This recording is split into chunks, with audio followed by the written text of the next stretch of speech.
आज विधानसभा शून्य काल विजु जनता दल तरफ आमे नूतन सरकार आईन श्रृंखला परिस्थिति उपरे प्रश्न उठेलु।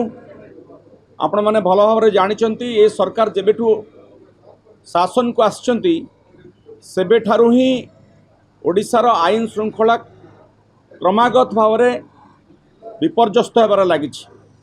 आपण मानकर मने थिबो जेतेबेले पूर्वतन राज्यपाल तांकर पुओ जने ओडिया कर्मचारी को माड़ मारले राजभवन भितरे एवं तांको निर्यातना देले से प्रसंग आमे उठेइथिलु।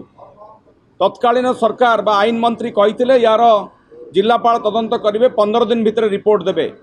से घटना को 8 मास बीतिलानी वर्तमान सुधा रिपोर्ट आसुना। से प्रश्न पचारे सरकार मुहरे तुंडी बांधिकी बसचंती ओडिया अस्मिता कथा कहउचंती किंतु ओडिया कर्मचारी को माड़ मराला तांकर पत्नी बारंबार दौड़ुचंती एफआईआर देइचंती।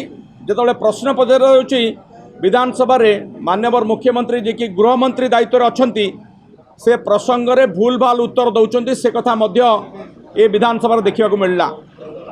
आपण देखुचंती वर्तमान प्रतिदिन केमिति राजधानी भुवनेश्वर ठू नहीं कि पुरपल्ली पर्यंत ओडिशार विभिन्न जगार खंडा बुलुची बोमा पड़ुची मर्डर होउची नारी निर्यातन तो सीमा टपिलानी।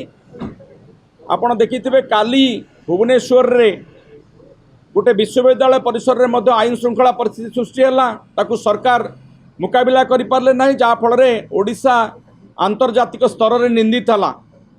एबे देखंतु 2 दिन पूर्वरु पट्टामुंडाई सहर रे दिन दीपर रे खंडा बुल्ला पुलिस निरदर्शा साजिला। काली पुरी रे बोमा माड़ होइछि। प्रतिदिन दुष्कर्म गण दुष्कर्म आदिवासी महिला मानक उपरे निर्यातना ये कथा गोटे नीतिदिनिया घटना पलटिलानी। एभली परिस्थिति रे ओडिशा रे आईन श्रृंखला अच्छी कि नाई आईन अच्छी कि नाई ता वर्तमान प्रश्नवाची सृष्टि होइछि। निजे मुख्यमंत्री से दायित्व रे अछंती आईन मंत्री अछंती। चिकिटेरे मद मृत्यु मामला आइतला तार तदंत रिपोर्ट आसिला नाही। बलभद्र गली पड़ले तार तदंत रिपोर्ट आसिला नाही। एस को माड़ मराला तार तदंत रिपोर्ट आसिला नाही। तो सरकार चली ना चली नाही आमे जानी पारुना।